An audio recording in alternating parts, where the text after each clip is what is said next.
Hi. So let's talk about tariffs. How much is too much? How much is too little? So, go back to video of a couple days ago about neoliberalism and how, Donald Trump what Donald Trump is doing is not crazy. It's actually in line with his populist ideology and somewhat corporatist fascist ideology.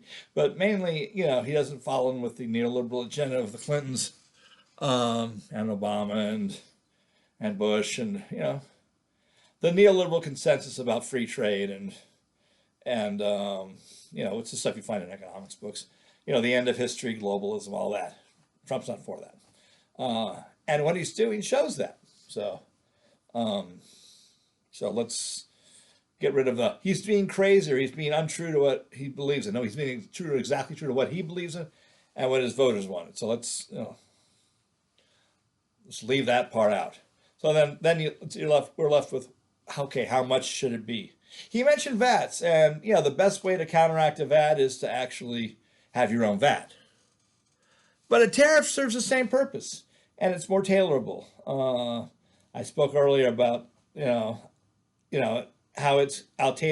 how you can use a tariff for industrial policy, and that's what they're using it for, and an international industrial policy.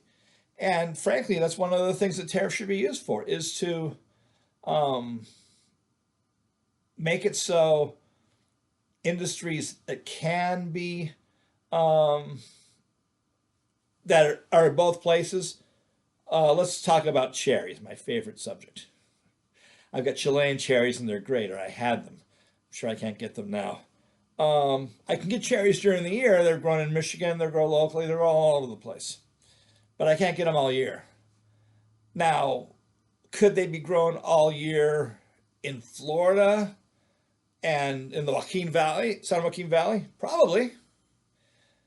Not, profitably if there's tariffs. Right now, it's cheaper to get them from Chile.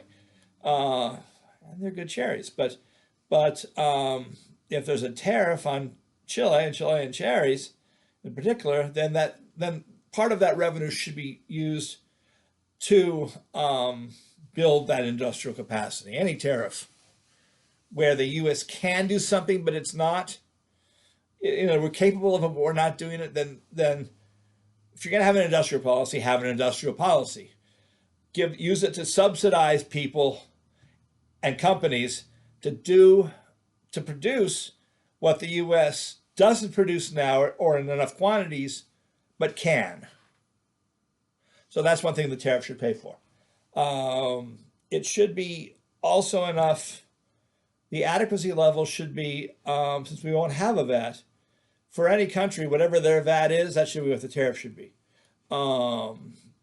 Because, or there should be kind of a general tariff that reflects how much money we would make if we had a VAT. Because remember, VAT, if there's a VAT in another country, like Canada or China, they use a VAT, then the VAT is untaxed, or the VAT is zero rated at the border when it comes in. In most countries, the understanding is, okay, when it comes in, you have a VAT and you have a VAT on those goods as if they were newly created. In other words, there's no, you tax the entire value of the import. And then it levels the playing field. If you have a domestic VAT, then the domestic VAT and the import VAT, all even out. Because then you export stuff, which we export quite a bit, and then whatever VAT we have is we zero rate it, and then they tax us. And that upsets Trump that we don't have a VAT, but he doesn't want a VAT. And a tariff and a VAT can be done the same way, especially if you start talking exclusions. If you have no exclusions, then a broad-based VAT is best, and it's then determined by what the actual needs are to spend it, like developing industry, paying for health care, or at least paying for a public option. Paying for the health expenditures for seniors, for poor people, and for the uninsurable, and giving them free health care, not, and adding some money to the Obamacare pot, because Obamacare subsidies are not enough.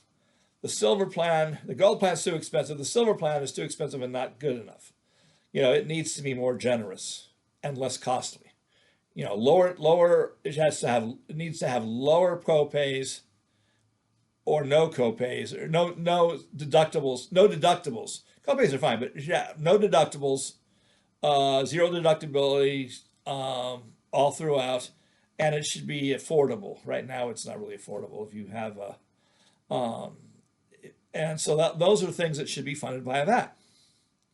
So all of healthcare, including healthcare for seniors, including any long-term care regime, should be funded by a VAT. Military bases in the U.S., excluding the nuclear stuff, should be in the VAT. Now, I think there should be unique VAT rates for regions of the country, and then the regions should have their own caucus and appropriations process, and then they can set the VAT rate based on what's spent in that region of eligible costs. That way, you can use the VAT to just decrease spending.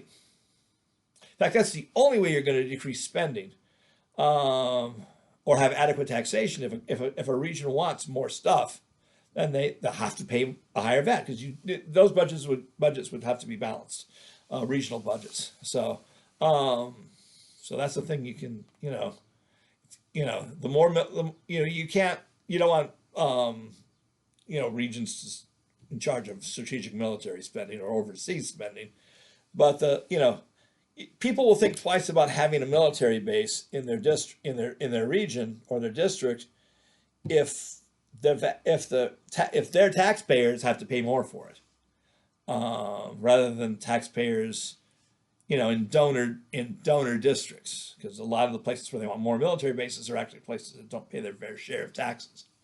And if you want a better economy, you've got to actually pay more taxes, because that brings development, and that brings some inflation.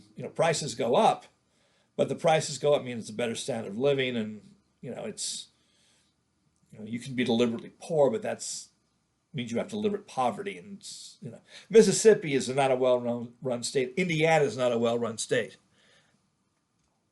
Some parts of Tennessee are not well-run. Alabama is not well-run. Arkansas is not well-run because their taxes are too low. Wyoming is excessively well-run because they bring in a lot of taxes because they have rich people. They have millionaires. So whatever they do for taxes, now is the cause of tax revenue the people that are there, or the fiscal policy? That's I think they contribute to each other, but that's VATs. But for tariffs, you can have a tariff that duplicates a VAT, and you need to have a tariff because we don't have an outgoing VAT that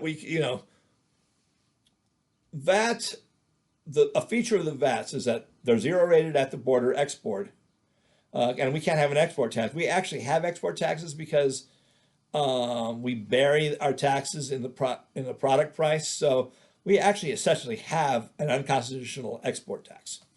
We're not supposed to. So having a VAT is essentially repealing the current export taxes that are put in.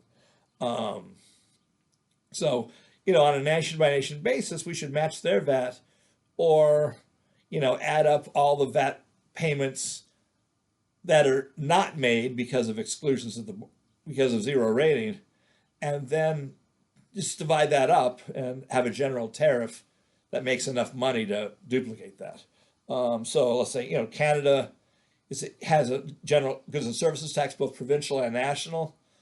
So any tariff we have with Canada should match because Canada, when they export stuff, the VAT's not on the exports. It's on their domestic spending, but not on their exports. So we need to have a VAT.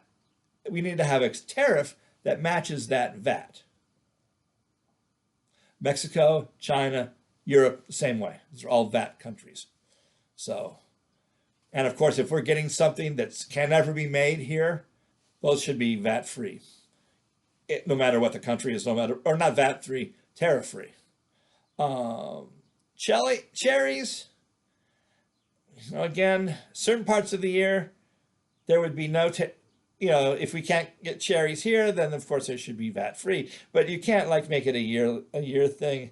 The answer to a tariff on Chile for cherries is to have some kind of tariff, and then once the tariff pays helps farmers develop cherry orchards for 24/7 cherries, then you drop the tariff that has to do with making sure that cherries aren't not being grown here, even though they could be. So those are the things that a VAT should pay for. Development, healthcare, and balance with VATs that are balancing VATs that aren't being charged to their exports, if we had a VAT would be charged as VAT. So since we don't have a VAT, we need to tax it as a tariff, the incoming, because our stuff is taxed, has a VAT attached to it when it comes in. And Trump said that, he's right about that, but that should be part of it. And it may be that the administration is already figuring all this out. It makes sense, and his staff is, they're not all Elon. There's some expert staff here, and they're probably doing this. I'm just saying it in case they're not. So if a light bulb goes on, it's like, oh yeah, we were thinking of that, but we didn't express it. Then that's what, and if you don't understand what I'm saying, listen again, because I'm sure there are people in the administration who do understand it. If not, then please share this with them, and and they'll say, is this the case? Talk to if you're getting this and you're in the media, put some questions together, then ask administration officials, have you thought of this? And they'll probably say yes. And if they haven't, then say, well, you should think about it. Then give them my number, or give them a copy of this video, because it will then help them. Because it's good for the nation. Because tariffs are, until we have a VAT, we need to have tariffs. So, and if that realization is known, then we can, and we can decrease employer taxes with the tariffs. At least there's some of them, if not the whole corporate income tax, and profit taxes on individuals. We can adjust those things. If stuff that's now being paid by payroll taxes is instead being paid by the tariff, then you can decrease the payroll taxes. And some stuff you'd keep them, like, but to encourage the maximum coverage of healthcare in the cheapest possible way, because healthcare is a big thing that needs to be paid by tariffs or VATs. Those are the marching orders on what should be done. So again, healthcare, exempt tariffs for stuff that we can never make, matching the VAT, industrial policy, development. So thanks for your attention. I hope this helps someone.